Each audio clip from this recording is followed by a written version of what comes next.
आप सभी को राधे राधे। आज 1 नवंबर के करंट अफेयर हम लोग स्टार्ट करने वाले हैं इस पार्टिकुलर वीडियो में। सो आइए सेशन की करते हैं शुरुआत हम लोग। और उससे पहले आप लोगों के लिए, हमारे सबके लिए एक बहुत इंपॉर्टेंट सी बात है कि our greatest weakness lies in give up. हम बहुत जल्दी हार मान जाते हैं। एक बार दो बार कोई बार सफलता मिल गई तो सोचते हैं चलो छोड़ो, हम तो इसके लिए शायद बने नहीं हैं। The most certain way to success is always to try just one more time। और हो सकता है कोई दूसरा नया तरीका अपनाने से कुछ जिंदगी में नया रूप आ जाए, कुछ जिंदगी को नया सजना संवरना आ सकता है। तो गिव अप ना करें, प्रयास करते रहें, लगातार मेहनत करते रहें। हो सकता है कि अगला कल और अगला दिन और अगला अभ्यास ज़्यादा अच्छा हो आपके लिए। आइए सेशन की करते हैं शुरुआत हम लोग। और आज का पहला करंट अफेयर हम लोग पढ़ें तो क्या रहेगा कि हाल ही में वार्षिक भारतीय कॉन्क्लेव, इंडियन स्पेस कॉन्क्लेव 2023 का दूसरा संस्करण न्यू दिल्ली के अंदर दिल्ली के मानेक शो सेंटर में आयोजित किया गया। इसकी मेजबानी, सह मेजबानी जो है ना, वो किसके द्वारा की गई थी? तो इसकी मेजबानी अभी हाल ही में की गई है, किसके द्वारा? तो इसका ठीक आंसर रहेगा भारतीय राष्ट्रीय अंतरिक्ष संवर्धन और प्राधिकरण केंद्र के द्वारा, यानी कि Indian national space promotion and authorisation centre, इसके द्वारा इसकी मेजबानी की गई है।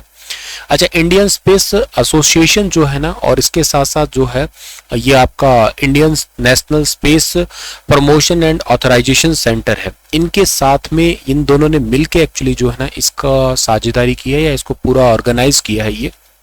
अच्छा सर, ये है क्या? वैसे ये इसरो की एक कमर्शियल ब्रांच है, ये पॉइंट आप याद रखिएगा। और जो Indian national space promotion and authorisation centre जो है ना, इसका हेडक्वार्टर ना पड़ता है भोपाल में। इसका हेडक्वार्टर है भोपाल में। भोपाल कहाँ है? भोपाल का है जो है ना, ये अहमदाबाद गुजरात की एक जगह है, ठीक है। तो और इंडियन स्पेस एसोसिएशन जो है ना, ये कब बना था? इंडियन स्पेस एसोसिएशन ये जो कब बना था आपका? ये बना था 2021 के अंदर बना है। इस बात को भी आप याद रखना। स्पेस सेक्टर की कंपनियों का एक संगठन है ये, जिसको इंडियन स्पेस एसोसिएशन के नाम से जानते हैं हम लोग। अच्छा, इसरो अब थोड़े दिन पहले से खूब ज्यादा चर्चा में है। एक तो इनका मिशन है, बहुत ज्यादा इंपॉर्टेंट है आपके एग्जाम के लिए, आदित्य L1, ठीक है ना। Aditya L1 very very important है। आदित्य L1 को लॉन्च किससे किया था? वो किया था PSLV C57 से लॉन्च किया था। एक तो बात ये याद रखना, PSLV या GSLV, इनको लॉन्च व्हीकल कहा करते हैं। PSLV मतलब पोलर सैटेलाइट लॉन्च व्हीकल होता है, और एक GSLV भी होता है जिसको जियो स्टेशनरी सैटेलाइट लॉन्च व्हीकल कहते हैं। अच्छा, आदित्य L1 को कब लॉन्च किया था हमने? इसको लॉन्च किया था हमने 2 सितंबर 2023 को लॉन्च किया था, दिन में तकरीबन 11 कुछ मिनट पे सतीश धवन स्पेस सेंटर, जो आंध्र प्रदेश में पड़ता है, श्रीहरिकोटा, ठीक है, श्रीहरिकोटा। तो ये पॉइंट आपके लिए इंपॉर्टेंट होगा। अच्छा, इसके अलावा जो है ना, हम लोग ये याद रखिएगा, एक स्पेस पोर्ट भी बन रहा है आपका। और किसके लिए स्पेस पोर्ट बन रहा है इंडिया में? वो बन रहा है SSLV के लिए बन रहा है। ये क्या है sir? Small satellite launch vehicle के लिए, छोटे छोटे सैटेलाइट जब लॉन्च करने होते हैं ना, इसके लिए एक स्पेस पोर्ट बनाया जा रहा है। और ये स्पेस पोर्ट पता हूँ कहाँ बन रहा है? ये बन रहा है आपका कुलशेखर पट्टिनम में बन रहा है। कुलशेखर पट्टिनम के अंदर बन रहा है। ये जगह एक्चुअली पड़ती है तमिलनाडु के तुतीकोरन नाम की जगह ना, वहां पे पड़ती है। तुतीकोरन एक्चुअली सबसे लास्ट पोर्ट भी है अपना ये, तो ये पॉइंट भी आप याद कर लेना। अच्छा, इसके अलावा आप जैसे C57 तो ये हो गया हमारा जो आदित्य L1 को लॉन्च किया था। एक C55 भी है।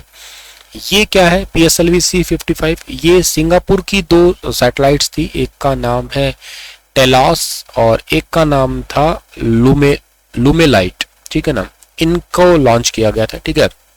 और इसरो का फुल फॉर्म आप लोग जानते ही हैं, इंडियन स्पेस रिसर्च ऑर्गेनाइजेशन है, ठीक है, वो तो आप जरूर याद रखना।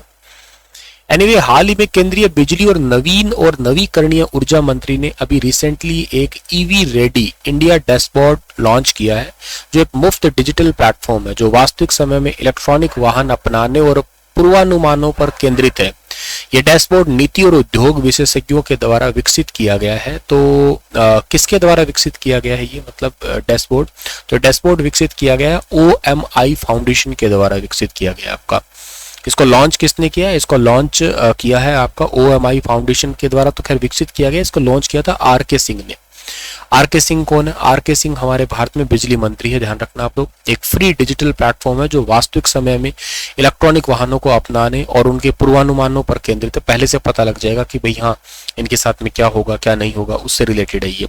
और इसका टारगेट पता है क्या है? इसका टारगेट ये है कि आने वाले 2030 तक जो है हमारे भारत के अंदर 30% गाड़ियां इलेक्ट्रिक व्हीकल हो जाए सारी, ठीक है। वैसे इंडिया में एक पोर्टल भी आपको पता हो तो इसका नाम है वाहन पोर्टल है, वाहन। इस पे सभी गाड़ियों के रजिस्ट्रेशन सर्टिफिकेट वगैरह मिलता है इसी के ऊपर। इससे इलेक्ट्रिक व्हीकल रेडी डैशबोर्ड से भी इसको जोड़ दिया जाएगा, तो ये भी इंपॉर्टेंट है।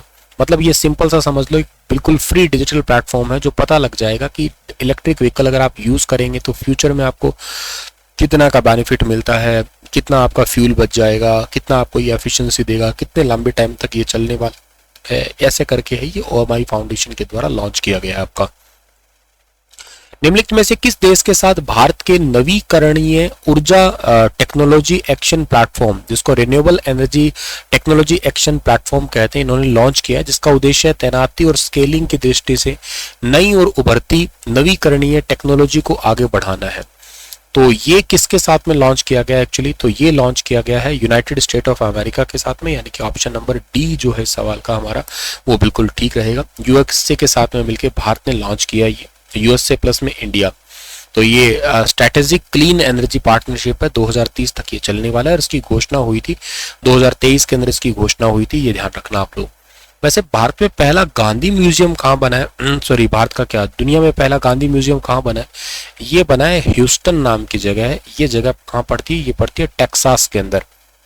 टेक्सास कहाँ पे है? टेक्सास है यूएसए के अंदर, यूनाइटेड स्टेट ऑफ अमेरिका के अंदर, ठीक है। और इसके अलावा आप लोगों को कुछ और चीजें भी बताना चाहूंगा मैं, जैसे कि एक ना ICC T20 वर्ल्ड कप है, वो भी इस बार 2024 में अमेरिका में हो रहा है, तो ये भी इंपॉर्टेंट है। हाँ, ICC T20 वर्ल्ड कप 2024 का जो है ना, इसका वेन्यू है अमेरिका के अंदर ही। हालांकि अकेला अमेरिका नहीं के साथ साथ जो है ना वेस्ट इंडीज में भी होगा आपका। अच्छा, एक वर्ल्ड डेयरी समिट भी हुआ था, अगर आपको याद हो तो। वर्ल्ड डेयरी समिट जो है ना, ये कहाँ हुआ था? ये हुआ था शिकागो के अंदर। शिकागो भी अमेरिका का ही शहर है, ठीक है। अच्छा, दुनिया का दूसरा सबसे बड़ा हिंदू मंदिर है, वो न्यू जर्सी अमेरिका में बन रहा है, तो वो भी एक अपने आप में इंपॉर्टेंट है, ठीक है। अक्षरधाम मंदिर ही कहिएगा उसको आप लोग। सो ये भी फेमस है एग्जाम के लिए। एक डॉक्टर अंबेडकर की 19 फुट की मूर्ति है, वो भी अमेरिका के अंदर सेटअप की गई है। भारत के बाहर अंबेडकर का सबसे बड़ा स्टैचू है, वो अमेरिका के अंदर ही लगने वाला है। हाल ही में निम्नलिखित में से किस कंपनी को भारत में पुनरावृत्ति के लिए, या यूं कहिएगा आप लोग refractory B cell lymphoma और ल्यूकेमिया के मामलों में उपयोग के लिए NEXCAR19 नामक मानवकृत उत्पाद को केंद्रीय मानव नियंत्रण संगठन से मंजूरी मिली है? मतलब central drugs standard control organisation से अभी हाल ही में मंजूरी मिली है। तो इस कंपनी का नाम क्या है? इस कंपनी का नाम है आपका इम्यूनो एक्ट कंपनी है। इसको भारत में बी सेल लिम्फोमा और ल्यूकेमिया के उपयोग के लिए NEXCAR19 नामक फर्स्ट जो मानवकृत है, या कहिएगा C19 टारगेटेड एक एंटीजन रिसेप्टर टी सेल की जो है ना, इनको एक मंजूरी दी गई है अभी हाल ही में। सो ये काफी इंपॉर्टेंट है। देखो WBC के अंदर ना बी सेल होती है, एक टी सेल होती है। बी सेल तो एक्चुअली बनाती है एंटीबॉडी, और टी सेल है वो कैंसर की कोशिका को खा जाती है। मरीज के खून में अगर टी सेल निकाल कर उसमें CAR डाल देंगे और फिर उसमें क्या करेंगे, ये CR टी सेल को मरीज के शरीर में जो ना फिर से दोबारा डालेंगे, तो इससे जो है ना उसकी इम्यूनिटी भी प्रॉपर रहेगी, और के साथ में ल्यूकेमिया जो कैंसर का कह सकते हो आप लोग, सो वो ट्रीटमेंट के लिए जो है ना मंजूरी दी गई है अभी हाल ही में। सो काफी इंपॉर्टेंट क्वेश्चन है ये वाला। देखो क्वेश्चन की लेंथ आपको मेरे करंट अफेयर में थोड़ी सी ज्यादा मिलेगी। अमूमन आप लोग बाकी कोई करंट अफेयर्स देखते हैं उनमें से थोड़ा सा अलग दिखेंगे, थोड़े से टफ दिख सकते हैं सवाल, लेकिन एग्जाम ओरिएंटेड है। यही तो सवाल होते हैं जो पेपर में आते हैं। अब थोड़े इजी वाले सवाल पढ़ाना या थोड़ा इंटरेस्टिंग पढ़ाना, अब वो कुछ नहीं है। पेपर के लिए जो बन सके हम उन पे काम करेंगे। जो एग्जाम ओरिएंटेड है, ये मैं वादा करता हूँ आपको पेपर में हमारा कंटेंट कंफर्म्ड मिलेगा।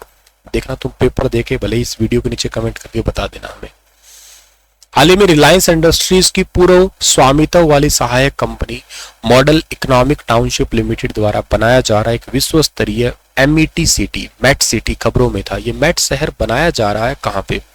ये मेट शहर बन रहा है हरियाणा के झज्जर के अंदर बन रहा है। ऑप्शन नंबर बी ठीक है, मॉडल इकोनॉमिक टाउनशिप लिमिटेड के द्वारा बनाया जा रहा है।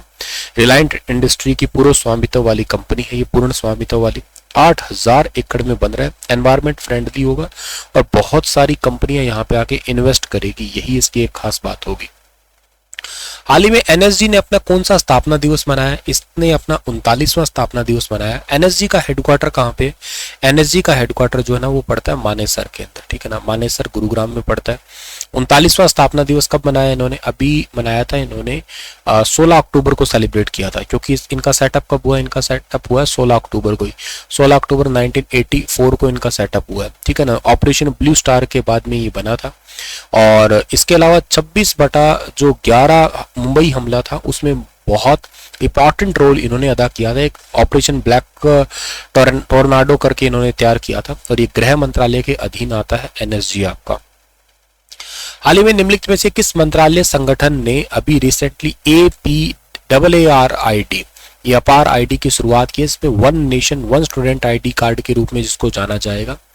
तो जो भारत के छात्रों के लिए अधिक संगठित और सुलभ शैक्षणिक अनुभव देने के लिए कदम है, तो शिक्षा मंत्रालय ने इसको स्टार्ट किया है। Automated permanent academic account registry इसके अंदर होगी। छात्रों की उपलब्धियां और शैक्षणिक यात्राओं को जो ट्रैक है ना वो सब कुछ किया जा सकेगा इससे। तो ये one nation one student ID card होगा।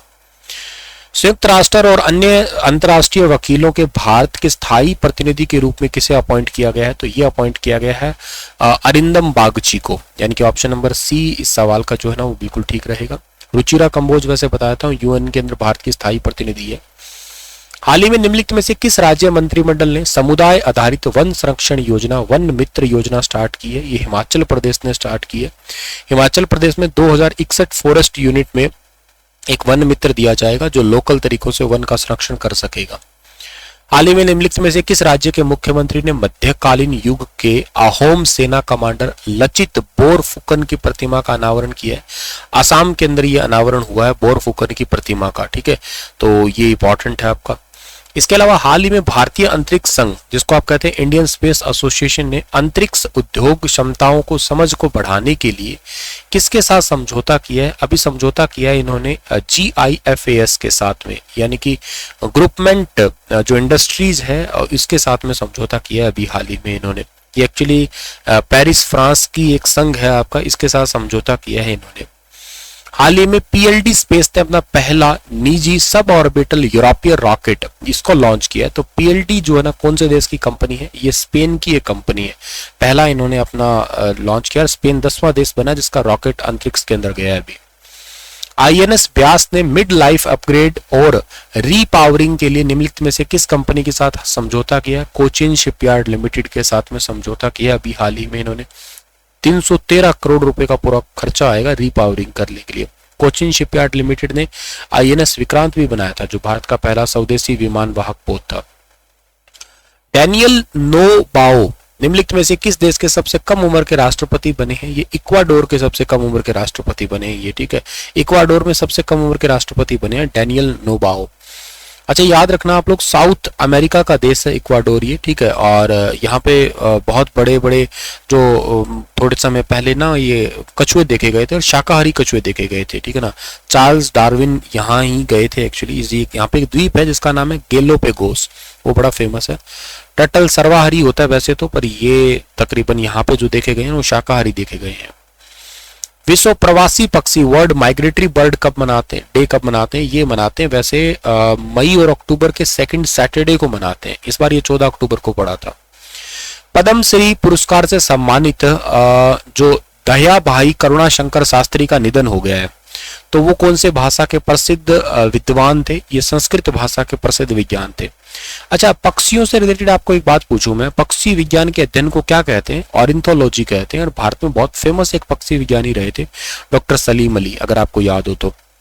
पक्षी को एविस कैटेगरी के अंदर मानते हैं, AVES एविस कैटेगरी के अंदर, ठीक है। इस बार का थीम भी था सस्टेनिंग बर्ड लाइफ। पद्मश्री पुरस्कार से सम्मानित दहिया भाई करुणाशंकर शास्त्री का निधन हुआ है। ये कौन से भाषा से रिलेटेड थे? ये संस्कृत भाषा के विद्वान थे ये, ठीक है। और इनका जन्म महसाना के अंदर हुआ था। 2016 में इनको पद्मश्री मिला था। इनको वाचस्पति सम्मान भी मिला हुआ है, जो संस्कृत भाषा का बेस्ट सम्मान में से एक है। एमसीसी की विश्व क्रिकेट समिति का नया अध्यक्ष किसे बनाया गया? कुमार संगकारा को। एमसीसी मतलब क्या होता है? एमसीसी का मतलब होता है आपका मेलबोर्न क्रिकेट क्लब है एक आपका। इसकी विश्व क्रिकेट समिति का नया अध्यक्ष बना है कुमार संगकारा। ये कहाँ के हैं? श्रीलंका के पूर्व क्रिकेटर है ये। एमसीसी कब बना था? वैसे एमसीसी बना था 1787 के अंदर बना था, ठीक है ना। लॉर्ड्स क्रिकेट ग्राउंड की ऑनर है एमसीसी, और इसी के ही नाम पे जो ना मेलबोर्न बना हुआ है ये। चाइना ओपन 2023 का पुरुष एकल खिताब किसने जीता है? तो ये अभी रिसेंटली जीता है जनिक सिनर ने। जनिक सिंगर जो कि इटली से है, इटली, ठीक है ना, इटली से। इन्होंने हराया किसको है? इन्होंने हराया है अभी हाल ही में डैनियल मेदवेदेव को, जो कि रशिया से हैं, ठीक है। महिला एकल का खिताब किसने जीता है? वैसे पुरुष एकल का चलो इन्होंने जीत लिया। महिला का जीता है जिनका नाम है ईगा स्वाइटेक, पोलैंड की है, बहुत फेमस खिलाड़ी है, ठीक है। चलिए, थैंक यू। आज का सेशन इतना ही था। कल मिलता हूं आपको मैं अगले क्लास के साथ में। Thank you so much.